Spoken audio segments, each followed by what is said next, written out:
Ladies and gentlemen, thank you all for coming this morning. Welcome to our event today, NAFTA in Play. Welcome to our new headquarters and our new Global Events Center. Pretty spectacular view. We're glad you're here. We hope you'll be back for many more events in the future. This is our new home, our new space, our new event center. We're really pleased to be here. Just to give you a sense of some of the events we've got coming up, the next one, because there will be many of them. On June 21st, we're going to be convening a group of diverse business leaders, mental health researchers, and HR practitioners to delve into the unique challenges facing workplaces in the modern economy, because the scale and speed at which businesses need to recruit, support, and transition to the most diverse workforce in history is unprecedented.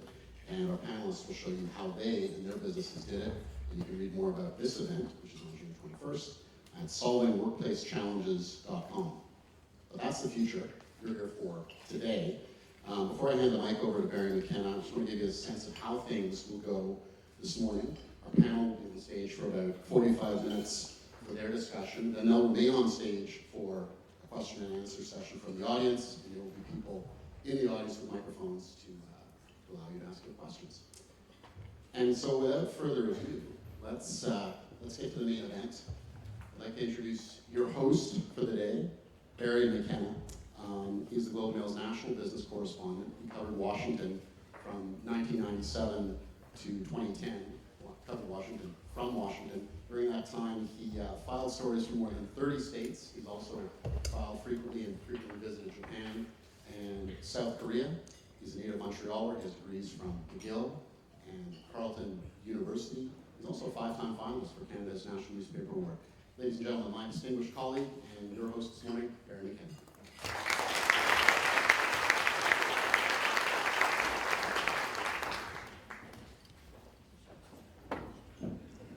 So panel members, come on up so I can introduce you.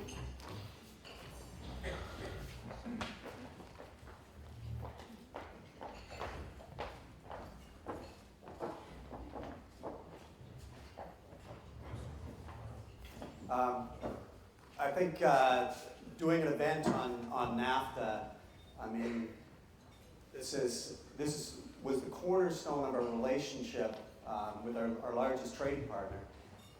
And all of a sudden we're dragged into this negotiation with a partner who somehow believes that they're one of Canada's top foreign policy influencers.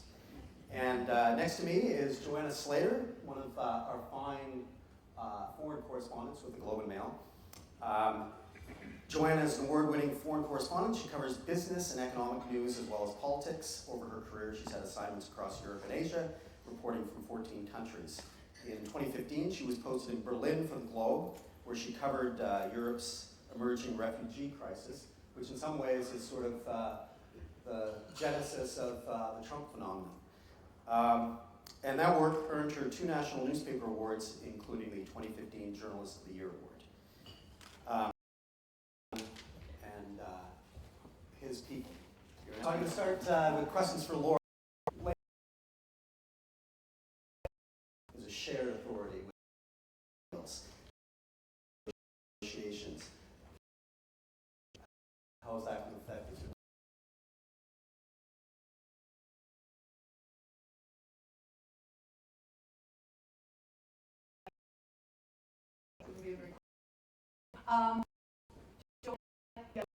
Here are really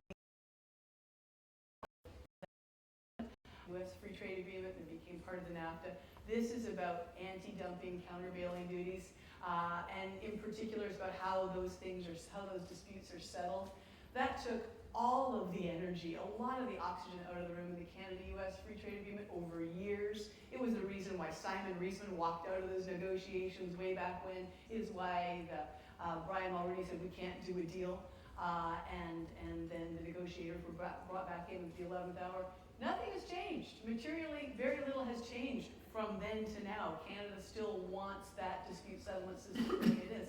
So why on earth would we think that changing the terms of that relationship would be something that we could do overnight, or indeed something that Canada is actually willing to do in the middle of a softwood lumber dispute at a time when softwood is important? I think in Washington there are 3 distinct camps, at least 3, that need to be satisfied, and I don't know who's going to be dominant. And in those three distinct camps, I see one camp which I would call the Republican internationalists.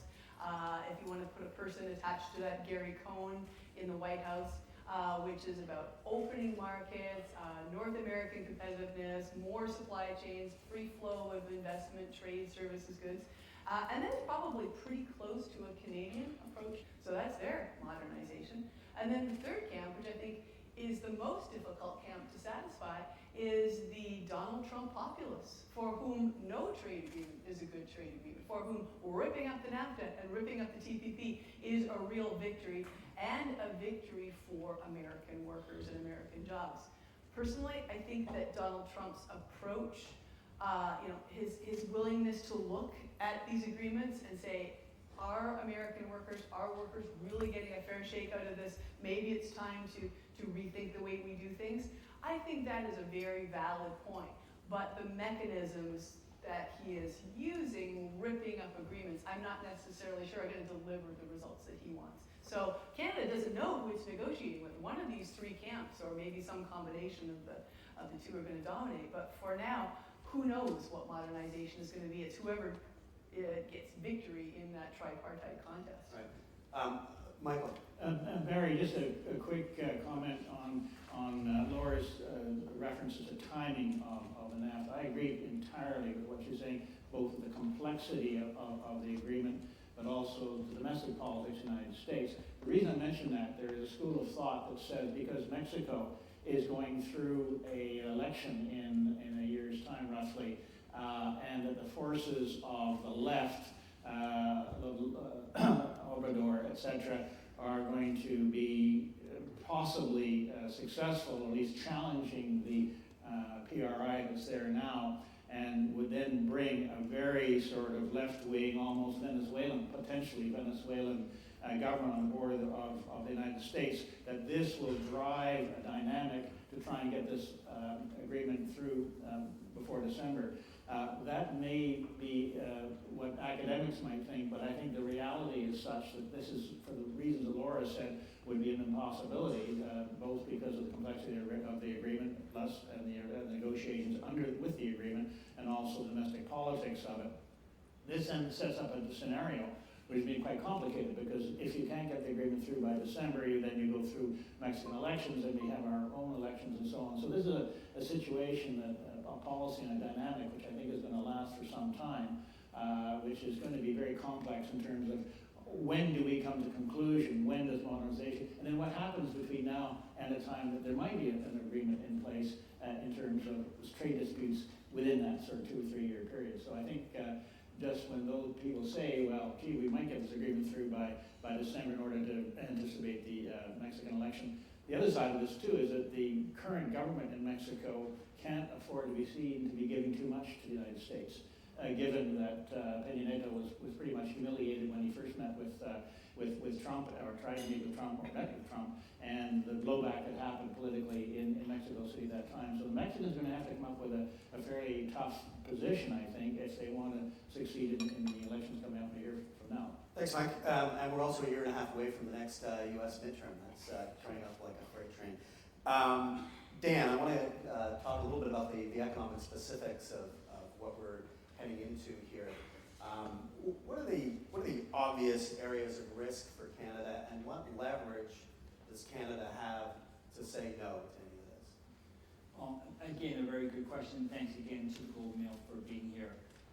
So on the economics, you can look at it basically in 3 different ways.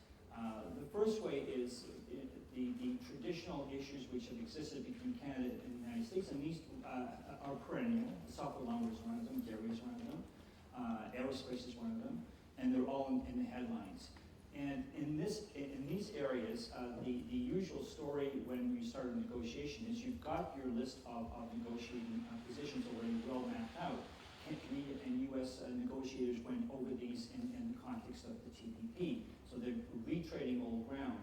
So where you come out is pretty much where you come out in TPP. Now, if you look at dairy, here's the interesting story. U.S. ITC, which did an analysis of the TPP, suggested that the U.S. got $1.2 billion worth of exports to Canada. That's a huge number, way more than what the Canadian government has conceded that it negotiated away. Now, I would imagine that that 1.2 billion is what they will want in NAFTA. Okay. Now, in terms of softwood lumber, that's a sui generis issue. It's a lot about dairy farms, I see. That means a lot of dairy farms. Yeah, exactly. It's a lot of milk.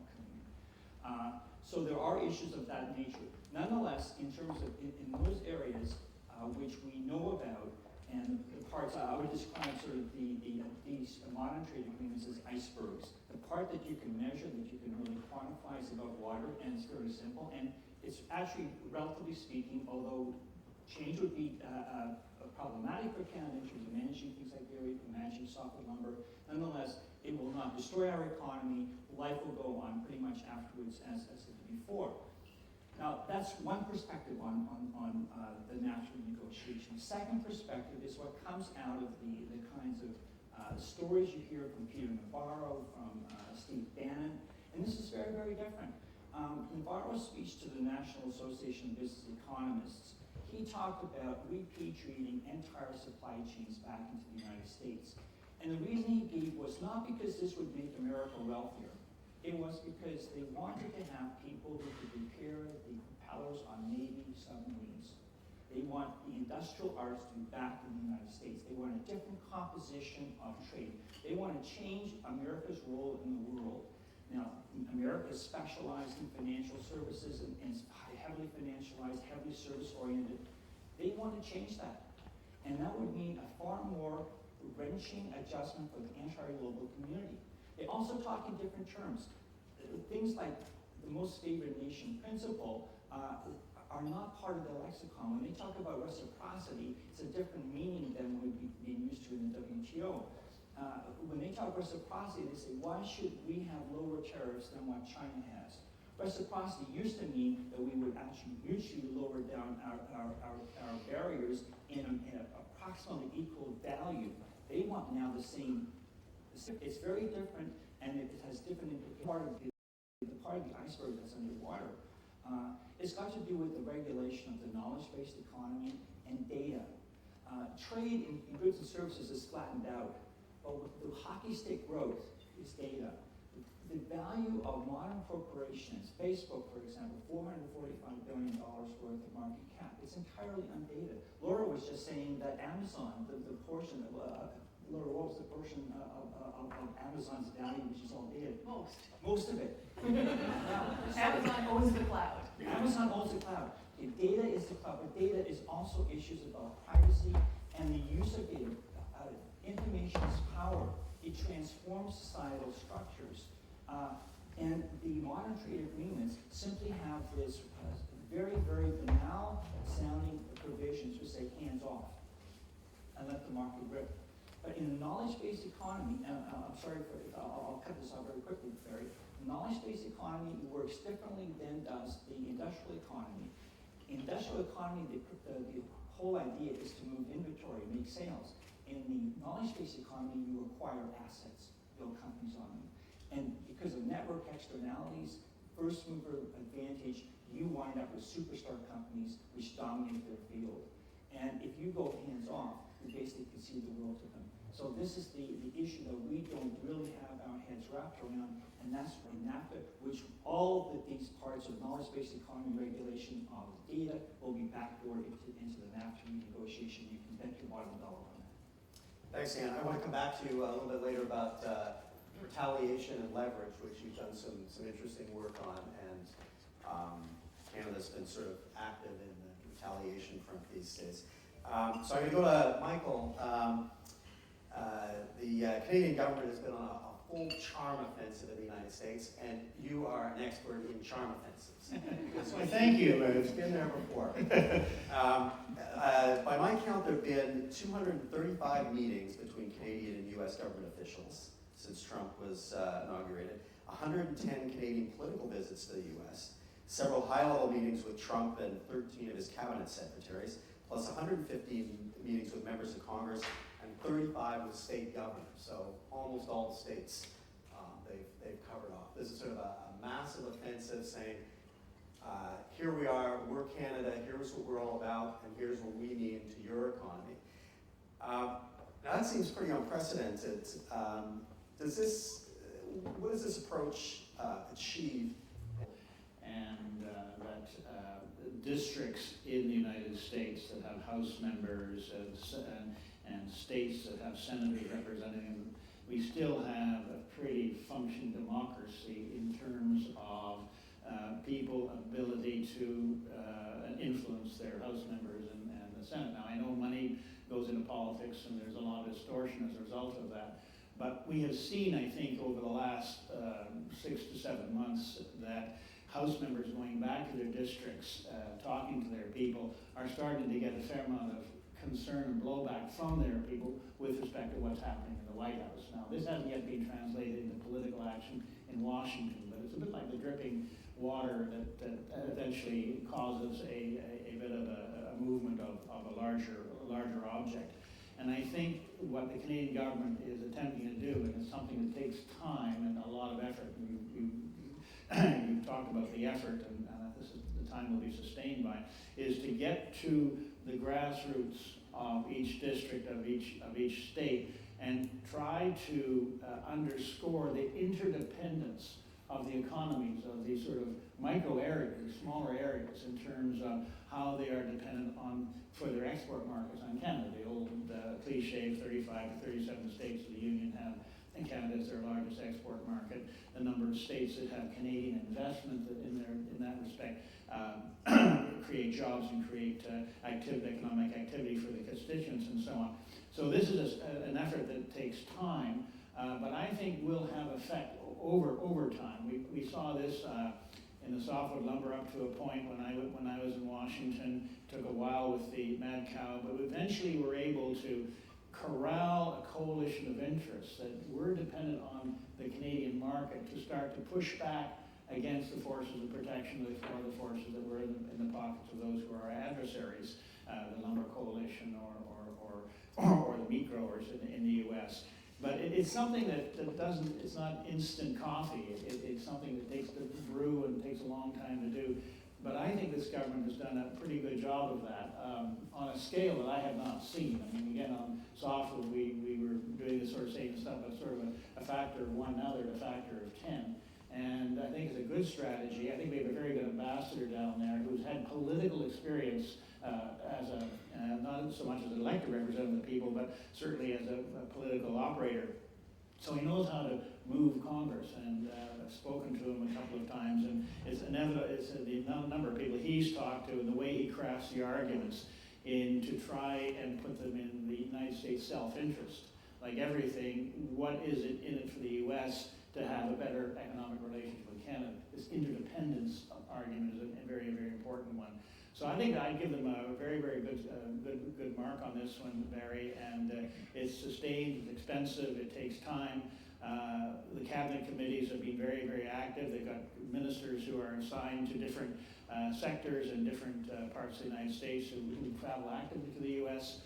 So I think they're doing what they have to do, and they'll have to keep it up for the length of this But discussion. in some ways, it's just like a completely new environment, something we've never seen before. I'm going to steal a line from David Brooks, a columnist with the New York Times, who said, you know, we're following the tweets and pronouncements of a 7-year-old, and you're trying to divine what it is that he's thinking, and really what he's thinking is jars is the sort of sum total of his thoughts. So I want to put this into the whole panel. Is this so unprecedented that we have to do something completely differently, that the old ways of dealing with an administration may not work? I just wanted to jump in there and follow up to what Michael did. I think what's different now from softwood lumber, from a lot of our trade disputes, is that they were primarily Wall Street issues. They were primarily big business issues or somebody else's problem. These are now, with the Donald Trump campaign, this has become Main Street issues. This has become downtown Gary, Indiana issues. And so I think the government of Canada's done a really good job at the top level stuff. We have more Canadians in Washington right now than you can shake a stick at, and Tories and Liberals are walking, you know, they're not quite hand in hand, but no airspace between them. The premiers are in lockstep with the federal government on external issues, which is great. But we really need to see Canadian businesses in particular, not necessarily federal legislators, but Canadian businesses going into Gary, Indiana, going into Buffalo, into Seattle, into all of the border communities especially, and reminding folks in their home districts, Canadian trade is important. The Canadian economic relationship is vital to your livelihood, because that's what's different now that we didn't have before. I mean, some of the auto parts makers, I hope they're doing that down there. They're really important to us. This provides a perfect segue to Joanna, who's our insight into the mind of the Trump voter. You were in Tennessee recently for a series we did on NAFTA, that I've driven through many times. Simply driving the Trump agenda, still quite popular with his base. Sure. So some of them so well. It is important to remember in these discussions, obviously, but NAFTA is not just an economic scene in places like Missouri County or Scranton, Wilkes-Barre. I would say most of the job losses there were probably more related to China's entry into the WTO, but Clay County in Tennessee, which is where Donald Trump had his best result in Tennessee, is very much a NAFTA story. I think of the local business owner I met there. Almost the very first thing I said when I asked him about NAFTA, he said it was the worst thing that ever happened to this county. Everything has been a mess since they passed it through. So what we're seeing with Donald Trump is there are political consequences to telling people that their lives are an unfortunate consequence of something that is good for everyone. And his genius has been to take great advantage of that, but he is certainly not the only one. You also, I'm thinking of Jennifer Granholm, the former two-time governor of Michigan, who said over and over again, NAFTA and CAFTA have given us the shafta. Does that work very well for her? Canadian, isn't Yes, she? yes, by birth on the Canadian Trail. So, like I say, I feel we have certainly not paid enough attention to what can be done for communities like this. There's a lot of research into the impact of trade deals, but almost none into how you can most effectively help people transition to something else. These people, you look at some place like Clay County, which was reliant on apparel. I'm not sure people are aware of what happened in apparel in the United States. There were 1 million people employed in workplace, and the vast majority of jobs have disappeared through technology, not through trade. or a combination. Yeah, they're working in consort. I just want to flip back to the White House again. We know that Trump is mercurial. His White House often seems to be in disarray. We see evidence of internal divisions. How do you see this, Joanna, affecting the NAFTA negotiations? I think Laura laid out these kind of different camps that you see in the Trump administration, and sometimes you even see it in him himself. What was that famous thing that he said? I'm a nationalist and a globalist. I'm both, but I'm the one who makes the decisions in the end. So take that however you want. At this moment, it does appear that you have Stephen Bannon and Peter Navarro as at least semi-ascendant, but that may not last. I cannot predict which of these internal divisions are deepening. It seems to depend on, as you mentioned, sometimes Trump's mood. Is Trump going to last 4 years? In my mind, I think the only answer to that question is what happens in 2018. If the Democrats take back the House, then I think many things are possible. If they don't, then I think he'll serve out his 4 years. I did a roundtable with 4 of Trump's biographers in December, and there were some very interesting insights in there. And one of them that I like to remind people of is one of his biographers said to me, the thing you have to remember about Donald Trump is that he is a survivor. He survived the wreckage of his bankruptcies. He survived the wreckage of 2 marriages. He survived a brutal presidential primary and a brutal general election campaign. That is his skill. He will survive this if at all possible. So people who are hoping he'll go away or he doesn't like the job or he'll retire, well, that's not happening. Barry, I think the important question is, are there any brakes? Are there any checks on Trump? And you can think of some. You can think of the fact that if the Republican leadership in the Senate or the House starts to get very nervous that they're going to lose seats severely in the midterm elections, and that'll start to come through about November of this year. They start to sense the polling and so on. At that point, there is a stronger pressure to try and contain some of the excesses. Another break, as we've seen it, is, although it doesn't affect NAFTA so much, but in the courts, and he's being challenged on immigration in the courts is another area of breaks. A third area is the overall question of whether his people will continue within the White House to support him, or will he start losing people who are, you might say, moderate, and therefore we start to lose some of the breaks that are on him. But this is the issue, I think, that we have to ask ourselves, because he himself is entirely unpredictable. And the concern one might have is you might start to get a bit of a consensus developing in a negotiation, thinking that Congress is going to push in one direction, and some of the contours of an agreement start to come out, be it at the end of the year, which I don't think so, but later. And all of a sudden, Trump comes out and sort of undercuts his negotiators entirely, say, well, this is a bad deal. I don't accept what my negotiators are operating in terms that they're operating. But this is the issue. To what extent will Trump be contained by forces outside the White House? And in any direction.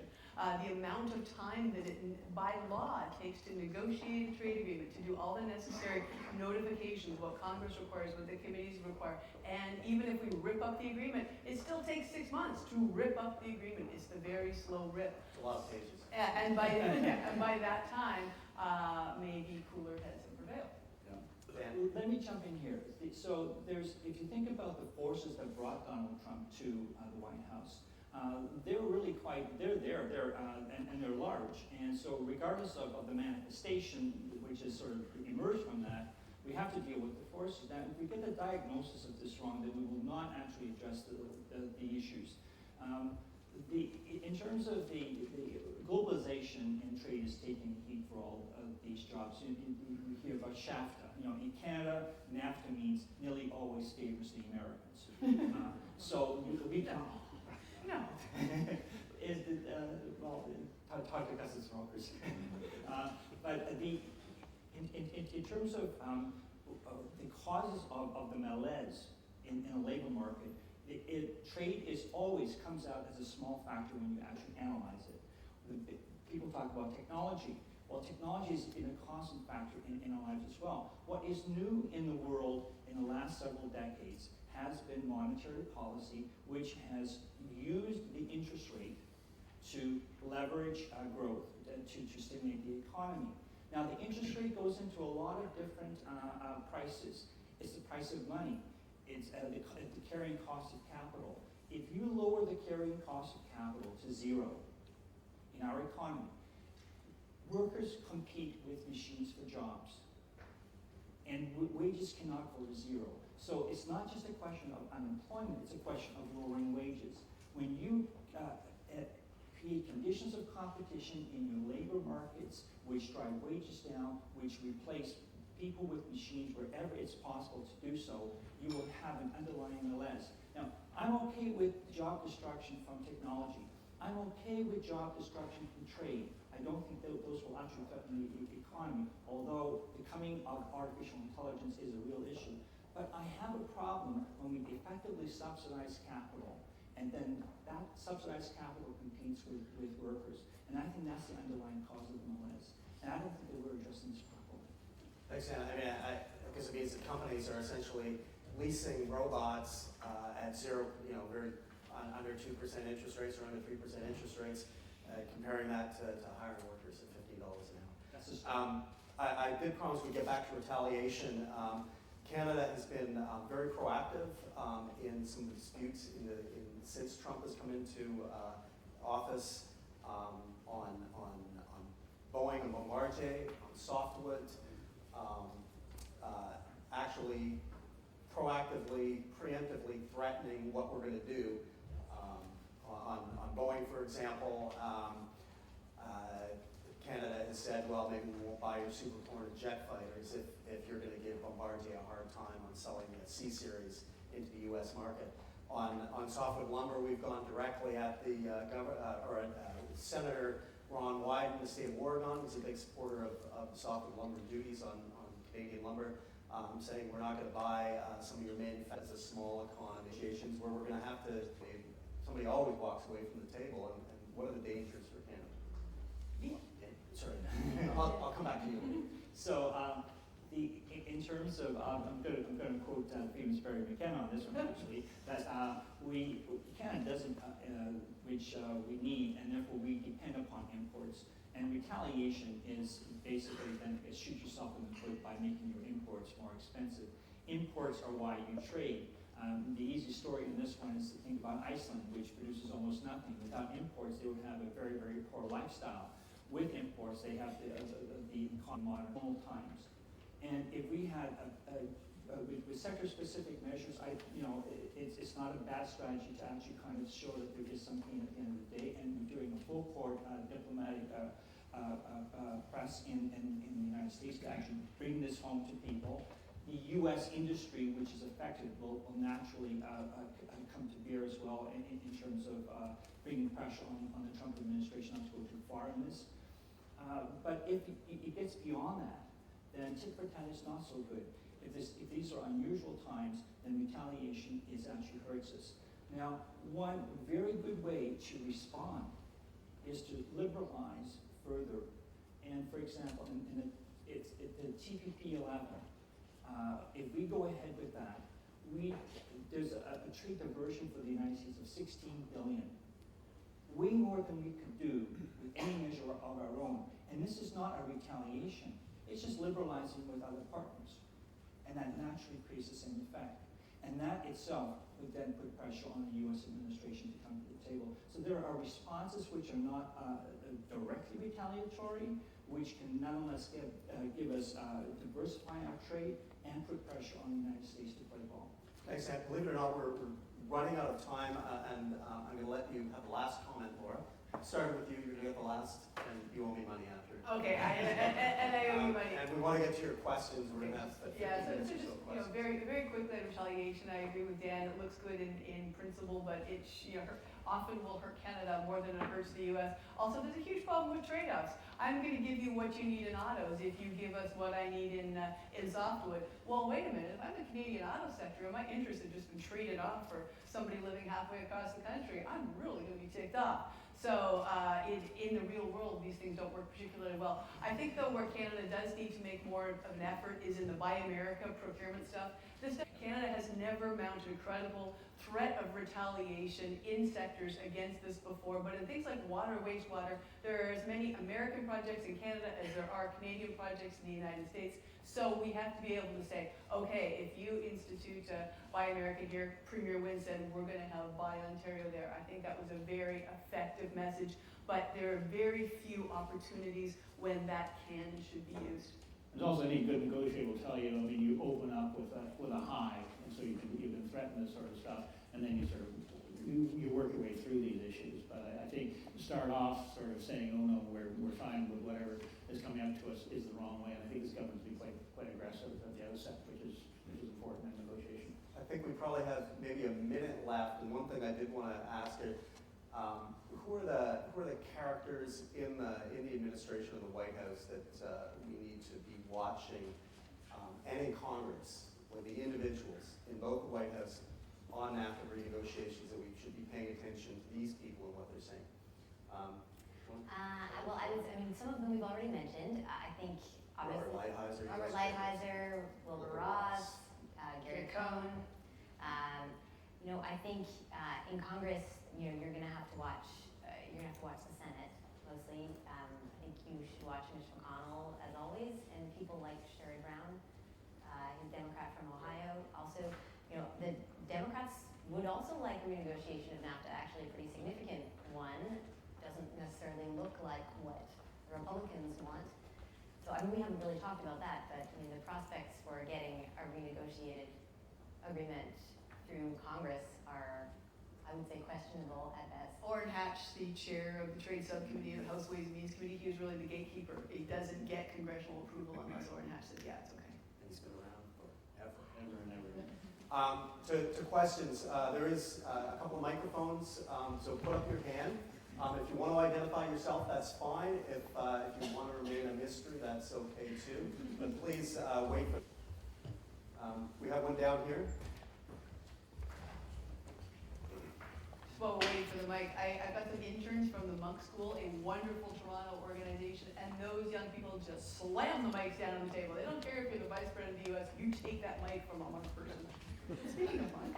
Just picking up on Joanna's point, the people left out.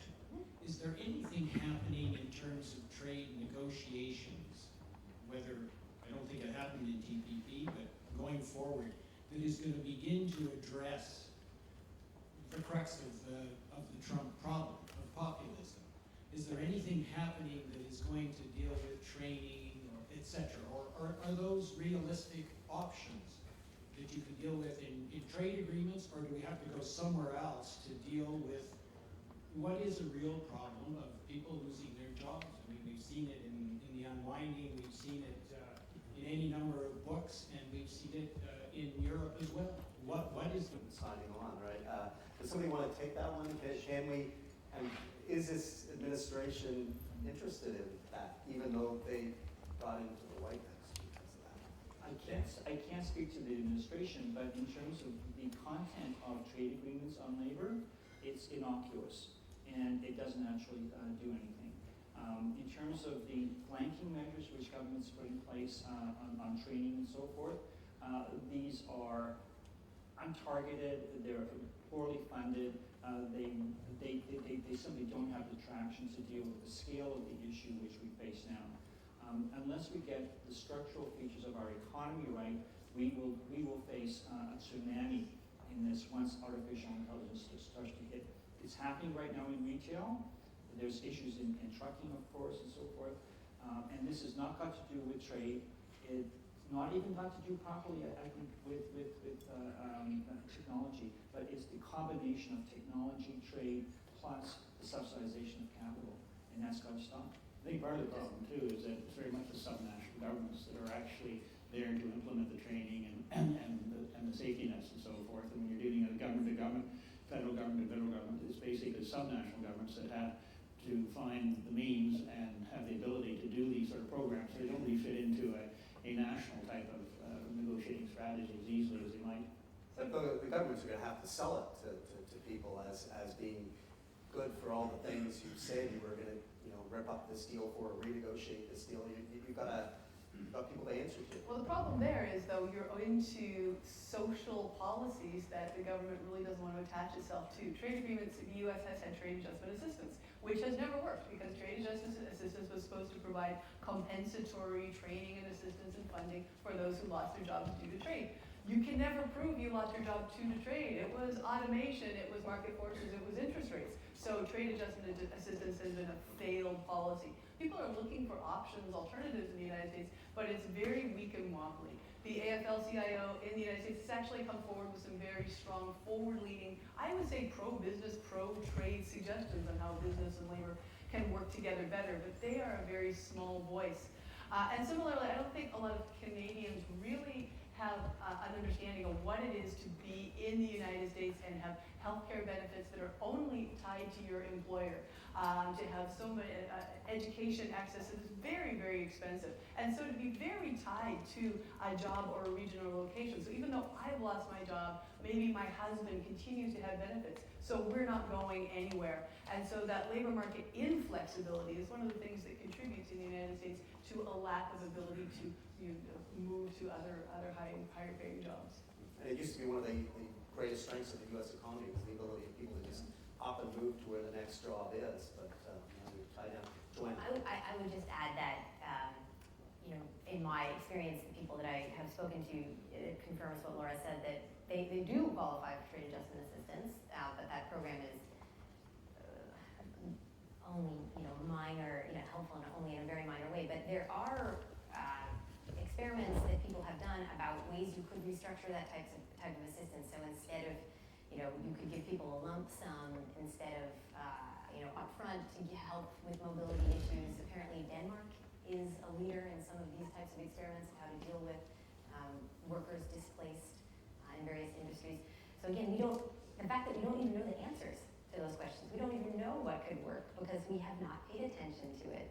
And that is striking to me. Question here? Here, I think Oh, sorry, you got the mic. You definitely have a question. my question is similar, but it really is about whether reality matters. I mean, so if the person in the street believes one thing and believes that NAFTA is the cause, no matter what anyone says, does reality matter, and how do you address the psychology if reality doesn't matter? Who wants to take that? Well, I would say,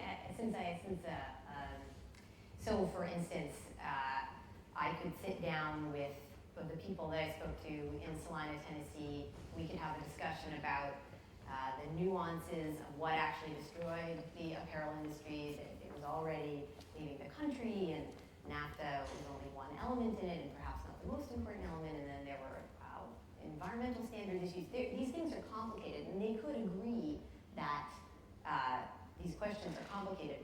But for them, the lived experience is that there was something before, and then there's something after, and there is a line that demarcates them, and that line is NAFTA, and it's not just NAFTA, the actual agreement, but NAFTA as a symbol for being abandoned by your political leaders.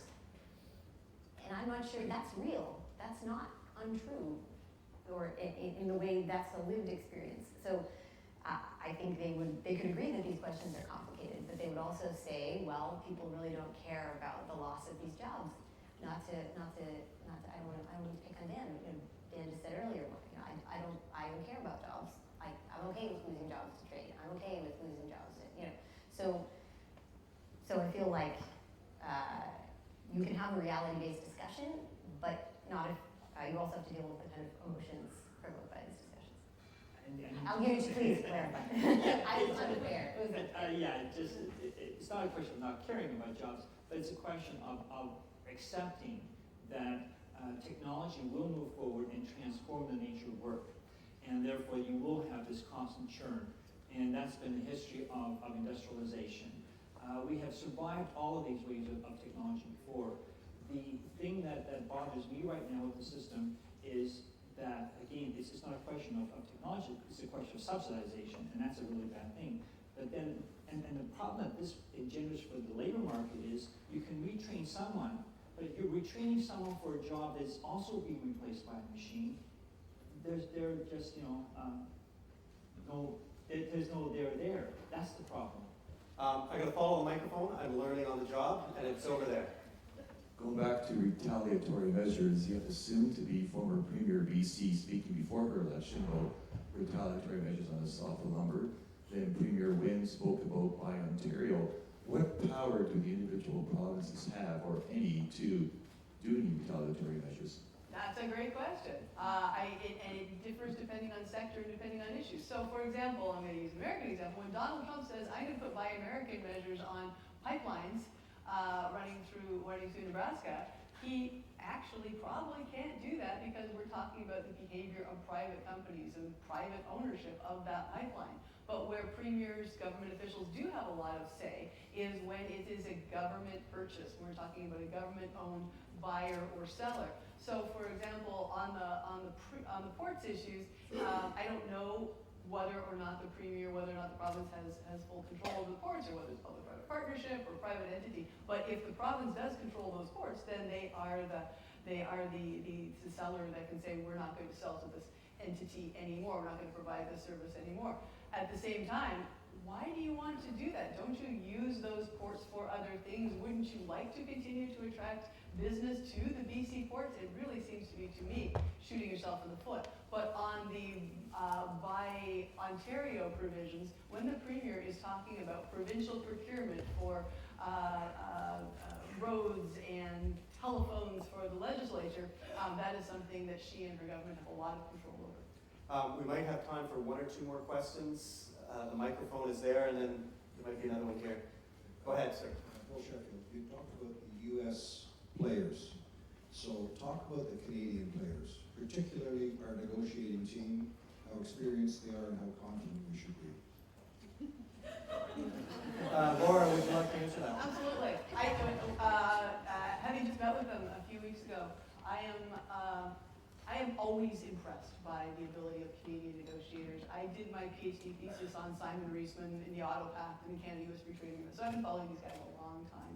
Canada always punches above its weight in negotiations. We're really, really good at rules. We're really, really good at drilling down and not only writing our own proposals, but in dealing with the Americans, we have to write the proposals for the other side, make sure that they're good enough for them, and come to the table. You know, we're like Grace, was it Grace Kelly? Who was it who danced backwards? Ginger Rogers. We do everything they do dancing backwards in heels.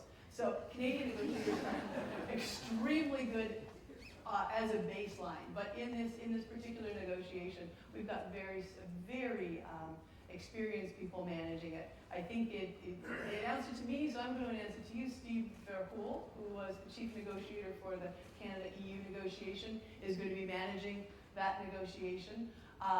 Kirsten Hillman, who was the chief negotiator for the Trans-Pacific Partnership. I hope I'm not giving anything away. If I am, Globe and Mail got it here first. She is going to be posted to Washington, not necessarily as a trade negotiation, but as somebody who's minding that file. Krista Freeland has really, just leapt up that learning curve. She knows trade really, really, really well for her time as minister. She's maintained responsibility over Canada-US issues. So, talk about an A-list team. Canada really has rock stars. The important thing is, though, they don't know who they're negotiating with, and they really don't know what the field is they're negotiating on. I think once the U.S. gives a better indication of where they're going, that team will be able to, put their sticks on the ice. I just saw Gary Dewar the other day, so I'm full of hockey analogies. Put their sticks on the ice and follow the puck, or go where the puck is going. Laura, how about reaching out to the private sector? When we did the FTA, there was the ITACs and SACIPs and so on. Is there been a structure established yet, that the government's starting to reach out to the industry, to the service sector? It's just getting going now. Yeah, I mean, we remember back to the old FTA, there was a formalized structure of, this guy and that woman were on these committees. Now it is a more fluid structure of folks who are directly engaged or brought in. The government's really good at reaching out and consulting. I think the Canada Gazette notice of broad-based consultations is just about to go out. I'm giving away all sorts of stuff this morning. You heard it here first. Yeah, it has that it? Okay, the notice is going to... very secret. So, call up your favorite MP or government official if you've got something to say. Now is the time to say it. Moreover, and I just actually heard this from the Mexican Consul General here. It was a great point. Canada cannot do less in terms of its consultations than it has already done in the Canada-EU agreement and the TPP. They consulted very broadly on that. They've set the bar. They could do more, but they won't do less. So if you want to be involved. One last question here. It's going to be a quick question and a quick answer. Oh, hang on. This one first? This first? Can I get 2 questions? All right. Yours, sir. I'm John Johnson. I'm a retired trade lawyer. Congress has delegated some formidable powers to the administration to do nasty things with tariffs.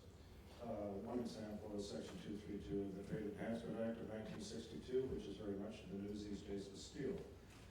Second one is Trading with the Enemy Act of 1917, which Nixon used, I believe, in the early 70s to slash 10% or so tariffs on goods from all over the place to solve balance of payments difficulties, which this regime seems particularly obsessed about. Third one is Section 301 of the Trade Act of 1974. They shot us on beer on that after we lost beer to the American GATT case. Ontario richly deserved it, but they slapped 50% tariffs on Ontario beer until Ontario caved in, and hence you could buy foreign beer in the beer store now. Comments on the likelihood of any or all of these being used in nasty ways against us? If I had that sort of question, I'd ask John Johnson, the well-known trade lawyer, whose books on international trade are on my bookshelf. That's the number 2 group. Remember I was talking about the USTR trench warfare rules ninjas. They're going to get in there. They're going to dig deep on a lot of things. And they could very well make this a protracted, ugly negotiation that will bring back all the greatest hits of the 60s, 70s, and more. It's entirely possible, and if it is, I hope Canada calls you to help them out, John. I think there's an emerging issue on aluminum, which we produce a lot of, and I think there's talk about going after Canadian Canadian aluminum because aluminum smelting has been wiped out in the United States. And using national security provisions to argue in favor. That's how they build fighter jets. Yeah. Super Hornet fighter jet. One last question. Hi, my question's regarding kind of the retaliation tactics and Canadian competitiveness. And it reminds me of just a streetcar ride in Toronto where it's a pretty rocky ride in a 1,000-year-old streetcar. And do we have the Canadian products and the Canadian companies to really retaliate and be competitive when we're trying to negotiate with the US? Dan? I would say that Canada's options to retaliate in terms of basically restricting imports, we do have areas where we could displace American products with our own domestic production. I mean, that being said, the pain of that always kind of stays your hand. I remember when we were in foreign affairs and we just won this big award in terms of against Brazil. And we went through all the tariff lines to see where we could retaliate. We had $2.3 billion worth of retaliation award handed to us by the WTO. And everywhere we went, there was Canadian stakeholders said, not me. And it's very difficult. So I think the main message back to the Americans is when they put a tariff on our C series, not to go into the United States, those planes compete for market share in third markets, in China or somewhere else. It just diverts the trade. And I think what a real response to American protectionism is to go after third markets. And that could include going with the TPP. So there's no relationship between competitiveness and retaliation. They are polar opposites. When you retaliate, that means you raise tariffs to that product coming in. You raise the prices for consumers and make it more expensive to do everything you were doing previously. So no, a competitive trade agenda includes new measures on digital services, on financial services, on IT, on high tech, on things that didn't exist in the NAFTA. That's what's really going to build our competitiveness. And I'm not sure that's in this agreement at all. Unfortunately, we're going to have to wrap this up. We could probably be going on all day. I want to thank everybody for coming out here. Obviously, NAFTA is important to a lot of Canadians, and thank you for inaugurating our speaker series in this beautiful Globe and Mail facility. You can come back for our next one. Thank you all, and thank you to the panelists. I appreciate it.